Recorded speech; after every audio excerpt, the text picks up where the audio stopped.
أعوذ بالله من الشيطان الرجيم بسم الله الرحمن الرحيم وذكر فإن الذكرى تنفع المؤمنين.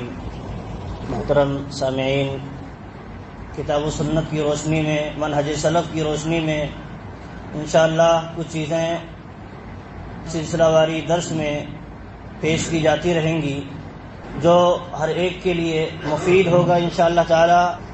اللہ رب العالمین نے دیکھیے قرآن کریم کے اندر ارشاد فرمایا، کہا وذکر فإن الذکریٰ تنفع المؤمنین.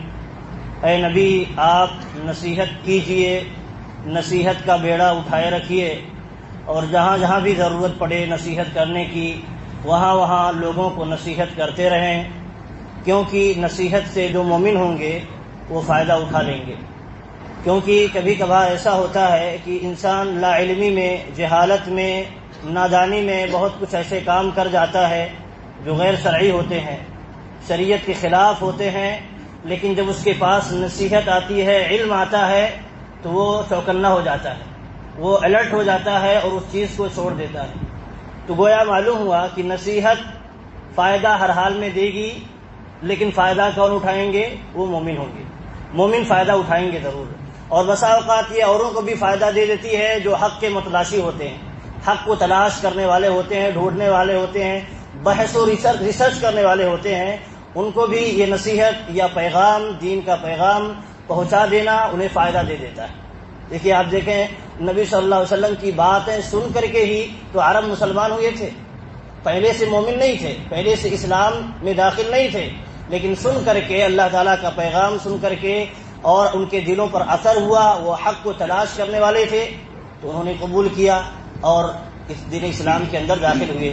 تو اس لیے یہ مرحلہ جو ہے نصیحت کا، ذکر کا اور لوگوں کو دین کی طرف لانے کا، یہ مرحلہ ہمیشہ جاری رہنا چاہیے، کیونکہ اس کے بہت سارے فوائد و ثمرات ہیں اور بہت ساری اس کی ضرورت بھی پڑتی رہتی ہے.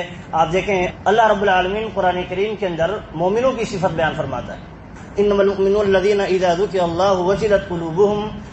مومنوں کی صفت بیان فرماتا ہے کہ جب ان کے سامنے قرآن کریم کی تلاوت کی جاتی ہے تو ان کے دل میں ڈر پیدا ہو جاتا ہے، ان کے دل لرز اٹھتے ہیں اللہ کا ذکر سن کر کے، قرآن کریم کی آیات سن کر کے لرز اٹھتے ہیں. آپ دیکھیں یہاں اللہ رب العالمین نے کیوں یہاں قرآن سے جوڑ دیا ہے دل کو لرزنے کا؟ کیونکہ دل کیا ہے؟ یہ بدلتا رہتا ہے. اللہ کے نبی صلی اللہ علیہ وسلم نے کہا اللہ کے انگلیوں کے درمیان دل ہوتا ہے، اللہ رب العالمین جیسے چاہتا ہے الٹتا پلٹتا ہے. اسی لیے کہا نبی صلی اللہ علیہ وسلم نے دعا سکھلائی اور خود بھی کیا کرتے تھے بکثرت، اللہم ثبت قلبی علی دینک، اے اللہ تو میرے دل کو دین پر قائم رکھنا، دین پر قائم رکھنا. تو عائشہ رضی اللہ عنہ نے پوچھا، یا صحابہ کرام نے پوچھا یہ آپ کو بھی ضرورت ہے؟ کہا ہاں. اور دوسری روایت میں آتا ہے یہ امت کو بتانا مقصود ہے، امت کو بتانا مقصود ہے کہ امت کا دل جو ہے یہ الٹتا پلٹتا رہتا ہے. اس لیے اللہ رب العالمین سے توفیق مانگنے کی، اللہ رب العالمین سے دعا کرنے کی ضرورت ہے، ہمیشہ ضرورت ہے. عمل کرتا ہے، ہدایت طلب کرتا ہے، اس کے باوجود بھی اللہ تعالیٰ سے توفیق مانگنے کی ضرورت ہے. اس کے بغیر آپ کچھ نہیں حاصل کر سکتے ہیں. اسی طرح آپ دیکھیں اللہ رب العالمین نے جو کہا کہ ان کے دل دہل اٹھتے ہیں، تو اس سے معلوم ہوتا ہے کہ ان کے دل میں یہ جو ڈرنے کی صلاحیت ہوتی ہے اس کے اوپر کچھ پردے پڑ جاتے ہیں. اس لیے جب تلاوت کی جاتی ہے تو دہل اٹھتے ہیں، ان کا دل تازہ ہو جاتا ہے اور اللہ رب العالمین کا ذکر سن کر کے، اللہ رب العالمین کی تلاوت سن کر کے وہ دہل اٹھتا ہے، کانپ اٹھتا ہے. اب دیکھیں اللہ رب العالمین نے قرآن کریم کے اندر ارشاد فرمایا افلا يتدبرون القرآن ام على قلوب اقفالها. اللہ رب العالمین کا فرمان ہے کہ کیا لوگ غور نہیں کرتے قرآن کریم کے اندر، یا ان کے دلوں پر تالا لگ گیا ہے، مہر لگ گئی ہے. اہل علم کہتے ہیں، مفسرین کرام اس آیت کی تفسیر میں، کہ اللہ رب العالمین نے دیکھیے یہاں دو چیزیں بیان کر دی. قرآن سے غفلت کیا ہے؟ قرآن کے اندر غور و فکر کرنا انسان اگر چھوڑ دے تو اس کے دل پر پردے پڑ جائیں گے، زنگ لگ جائے گا. مصنف صالحین کہتے ہیں دیکھیے جیسے لوہے پر زنگ لگ جاتا ہے، اس کو چھوڑ دیں ویسے پڑا رہے، اس پر زنگ لگ جاتا ہے.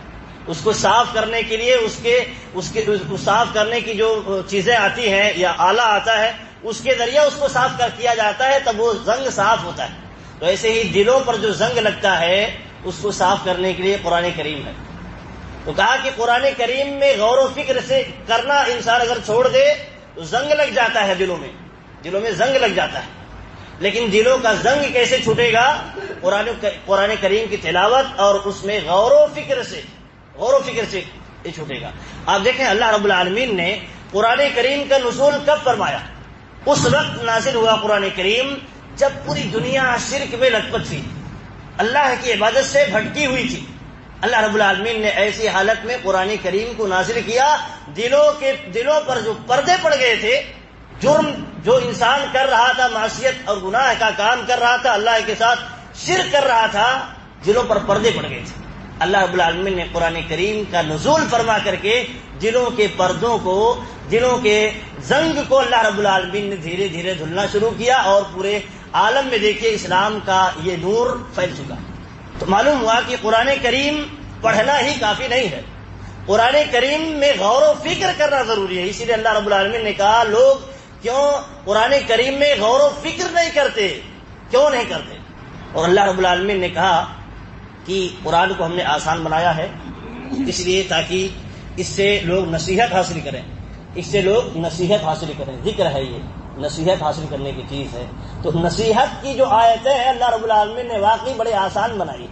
انسان سنے، ایک بار اس کا ترجمہ سن لے، اس کے معنی و فہیم سن لے، تو اس کے دل میں واقعی ڈر پیدا ہو جائے گا اور ایک ایمانی قوت پیدا ہو جائے گی. اسی لیے اللہ رب العالمین نے جو یہ آیت پڑھی تھی میں نے، کہ اللہ رب العالمین کہتا ہے مومنوں کی صفت یہ ہے کہ جب ان پر قرآن کریم کی آیات تلاوت کی جاتی ہیں تو لرز اٹھتے ہیں اور ان کے ایمان میں اضافہ ہو جاتا ہے. ایمان میں اضافہ کیسے ہوتا ہے؟ کبھی تھی اضافہ ہوا، اس لیے اضافہ ہوا کہ جو چیزیں جہالت میں نادانی میں وہ کر بیٹھا تھا، غفلت میں کر بیٹھا تھا، اب قرآن کی آیتیں اور نصیحت سن کر کے وہ چیزیں چھوڑ دیتا ہے تو ایمان میں اضافہ ہو جاتا ہے. غلط کام چھوڑ دیتا ہے، اچھائیوں کی طرف آ جاتا ہے، واقعی ایمان میں اضافہ ہو جاتا ہے. تو یہ چیزیں ہیں. اور اللہ کے نبی صلی اللہ علیہ وسلم نے بھی دیکھیے اس چیز کی بڑی اہمیت اور فضیلت بھی بیان کی ہے کہ قرآن کریم کی جہاں درس ہو، دینی مجلسیں جہاں ہو، علم کی جہاں مجلسیں ہو، اس میں حاضر ہونا چاہیے، اس میں شریک ہونا چاہیے.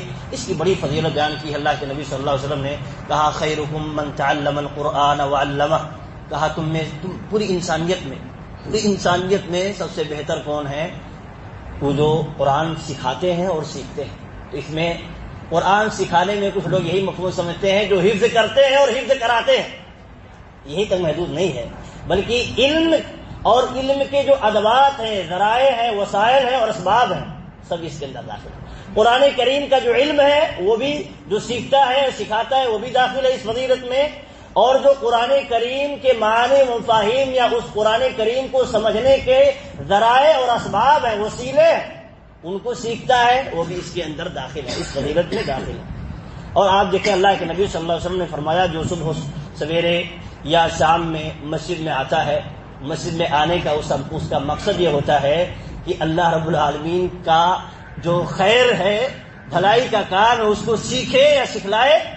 تو کہا اللہ کے نبی صلی اللہ علیہ وسلم نے کان لہ کاجر حاج تاما حجتہ، ایسے آدمی کا اجر کیا ہے؟ مکمل حج کا ثواب، مکمل حج کا ثواب. مجلس میں بیٹھتے ہیں، کچھ چیزیں سنتے ہیں، انسان کی ایمان کی تجدید ہو جاتی ہے، اضافہ ہو جاتا ہے، اس کا بڑا فائدہ ہوتا ہے. اور آپ دیکھیں اللہ کے نبی صلی اللہ علیہ وسلم نے ایک دوسری روایت میں فرمایا کہ انسان خیر کی مجلس میں بیٹھتا ہے، سنتا ہے، تو اس کا اجر اتنا عظیم ہے.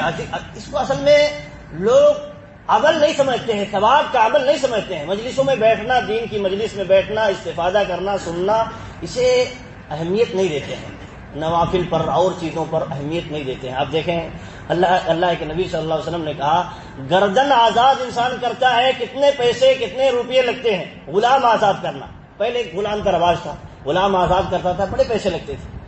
تو کہا کہ مجلس میں جو بیٹھتا ہے اس کا اجر ہے کہ وہ 6 غلام یا 7 غلام گویا آزاد کر دیا ایک مجلس میں بیٹھ کر کے. آپ دیکھیں اتنا بڑا اجر ہے، اتنا بڑا اجر. جو عصر کے بعد یا فجر کے بعد بیٹھتا ہے مجلس میں، دین کی مجلس میں، تو اس کا یہ ثواب ہے. تو آپ دیکھیں اس طرح اللہ کے نبی صلی اللہ علیہ وسلم ایک صحابی نماز پڑھ رہے تھے، ان کے پاس سے گزرے ابو سعید بن معلّہ رضی اللہ عنہ تھے، ان کے پاس سے گزرے تو انہیں پکارا، بلایا، نماز میں تھے اس لیے جواب نہیں دی، نبی صلی اللہ علیہ وسلم کی طرف نہیں آئے، کچھ نماز پڑھ کر کے آئے نبی صلی اللہ علیہ وسلم کے پاس، تو کہا میں نے تمہیں کیا پکارا نہیں تھا؟ تو کہا ہاں پکارا تھا لیکن میں نماز میں تھا۔ لیکن نبی صلی اللہ علیہ وسلم نے کہا دیکھیے اللہ اور اس کے رسول اگر تمہیں پکاریں تو تم ان کی پکار پر لبیک کہو۔ کس چیز کی طرف پکاریں؟ لما یحییکم، جس کے ذریعہ تمہیں زندگی ملتی ہے، دین کے ذریعے انسان کو زندگی ملتی ہے، زندگی کا مقصد معلوم ہوتا ہے۔ تو دیکھیے یہاں اللہ کے نبی صلی اللہ علیہ وسلم وہ نفلی عبادت میں مشغول تھے، نفلی عبادت سے افضل قرار دیا کیا؟